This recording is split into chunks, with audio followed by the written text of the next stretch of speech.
What's good, family? Smash the like button and subscribe. So, for the dons out there who've been hiding under a rock, the WBO ordered 147 champion Terence Crawford to fight Shawn Porter as the mandatory challenger. Now, I've scoured social media, and unfortunately, this news is about 36 to 48 hours old now, and I haven't actually found a comment from Shawn Porter. Now, he himself has a podcast, so I'm sure it won't be long until he makes a comment. But Terence Crawford has made a comment, so let's get to what he said. He said the following: "I've been begging for a real challenge for years. All the so-called elite welterweights have shown no interest in fighting me. Now one of them is finally being forced to. I'll show once again why I'm the best pound-for-pound fighter in the world. Be ready." Well, listen, that's fighting talk. Now, again, hopefully I don't have to eat some crow here. Hopefully I don't have to eat some humble pie, but listen, to be fair, again, Shawn Porter isn't known as the most social media dominant. So I do have to give him a little bit more time, but I don't like this silence. What happened to grabbing things? Maybe it's just me. What we do know is the WBO ordered this 48 hours ago. Why hasn't Shawn Porter come out and said, listen, I'm rock hard to get in there and snatch Terence Crawford's belt? Again, it could just be he doesn't do his business on social media. But my man's got a podcast, so it's not like he's completely naive to social media. My feeling is that potentially Shawn Porter is giving it the Al Heyman. Oh, man, I gotta speak to Al. I gotta speak to Al Heyman. Giving it all that, because obviously Crawford isn't on that side of the street. I can't remember the last time Al Heyman did business with someone not in-house. I mean, not being funny, look at how hard look at how hard Canelo Alvarez versus Caleb Plant is to make. And we're talking about $10 million. And still it's hard to make. So now we've got Terence Crawford versus Porter. Not a massive fight commercially. Nowhere near as big as Alvarez. So what are the chances of that fight getting done? Eddie Hearn's struggling to get basically a free money lottery ticket away. Eddie Hearn is struggling to give a lottery ticket away, a winning lottery ticket away, a winning mega ball. What's it called in the US? Powerball.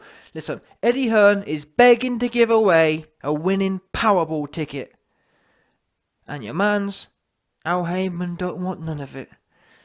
So what are the chances of Al Heyman wanting... I'm not even sure what you'd call Terence Crawford, but he definitely ain't no Powerball ticket, is he? Yeah. Terence Crawford's more of a scratch card ticket. Terence Crawford's begging to give Al Heyman a winning scratch card. A winning scratch card ticket. So I'm not holding my breath. And unfortunately, the only way these fights get done are when both fighters want the fight. Don't get me wrong. We'll know more in a week or two from now. But I would have been much more encouraged, obviously, if Shawn Porter had come out and said, listen, I'm not scared of no one, which he isn't, given how he performed against Errol Spence, given that he fought Kell Brook in his prime. It would be great to see Shawn Porter come out and say, I've fought all the best in their prime. Fighting Crawford in his prime will be another one on the list. Something that no other fighter's done, which is true.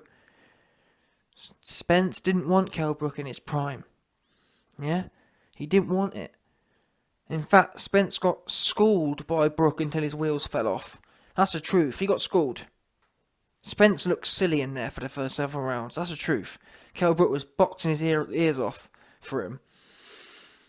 Shawn Porter went in there with a prime Kell Brook. Shawn Porter went in there with a prime Errol Spence. So there's more chance Porter fights Crawford. Because the other good positive part is the fact that Porter doesn't have a belt at the moment. So if he wants a belt, if he wants to get back in that conversation, obviously if he believes he can win, that's a route back into having a belt. Is it likely though? like I said, I'd feel a lot more comfortable telling you, man, this fight's going to happen if and when we hear from Crawford. Sorry, if and when we hear from Porter. And let me tell you something now. If we don't hear from Porter in the next, I'll give him 2 weeks from the announcement date. From the initial announcement date 36 hours ago, I'm going to give Porter 2 weeks because he's got a podcast. So it shouldn't take that long. He talks about all the other news events. Really, it should be within the next few days. Any time now, really. So having said that, if we haven't heard nothing out of Porter's mouth about this WBO mandatory in the next 2 weeks, it's not happening. Because he's scary. Or there's some politics going on. Because Al Heyman, he goofy. This is really the fight we should be... This is how boxing's supposed to go, by the way. This is exactly what I've been talking about with Anthony Joshua. With Anthony Joshua, I told you, man, how mandatories are supposed to go. Mandatories are supposed to be people who have earned it. Porter, no matter what way you look at it, Porter is exactly the kind of guy who's supposed to get a mandatory. Supposed to. The exact guy who's supposed to get a mandatory. Fights all the best. Has beat or has had close fights with all the top contenders. Has beat top contenders. He needs a mandatory. Well, does he want it though? That's the hard part in boxing these days. It's all about business. There's not a lot of pride really going on. It's all about weird. Oh man, he on the other side of the street. Back in the 90s, quite a few people were with different promoters. Just how it goes. Crack on with it. I know Don King tried to, in the heavyweight division, he tried to lock it all off, but before Don King, it was all loosey-goosey. So I hope this fight does happen. It'll be good for the sport purists. But I'm not holding my breath. No way. Now, Crawford, he's been giving it that good talk. Yeah? But one thing that does worry me, not worry me, but one thing that does annoy me is the fact that there was some talk of Josh Taylor fighting Crawford. I would prefer that, to be honest. I want to see Terence Crawford at 140 again versus my man Josh Taylor. That's what I want to see more than anything, because that will be the ultimate 140-pound Hall of Fame fight. That really is a mega fight. Obviously, it's not massive commercially, but as far as hardcore boxing goes, Josh Taylor versus Crawford is the one. I feel this mandatory potentially gets in the way. So I guess either way, I'm kind of happy. If Crawford and Porter happens, great. If it doesn't, that leaves the door open for Crawford and Josh Taylor. Why? Guess what? They're both on the same side of the street. Crawford and Taylor are both top rank. So really, us fans right now, we may find ourselves in a win-win, which is pretty rare in 2021. Knowing boxing though, what will happen is, we won't get the Porter fight, and guess what? We won't get the Josh Taylor fight. It will be Crawford versus some fucking randomer.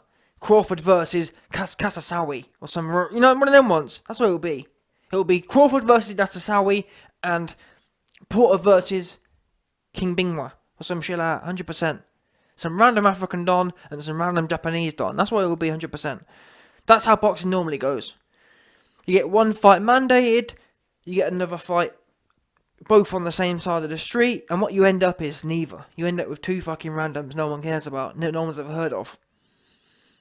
So honestly, maybe I'm a cynic, but honestly, what do I believe? What would I bet on? I'd bet Terence Crawford doesn't fight Porter, and I'd bet Terence Crawford doesn't fight Josh Taylor. Genuinely. I hate to break it to you, but that's how I feel. I feel that it's going to be Crawford versus some random bum.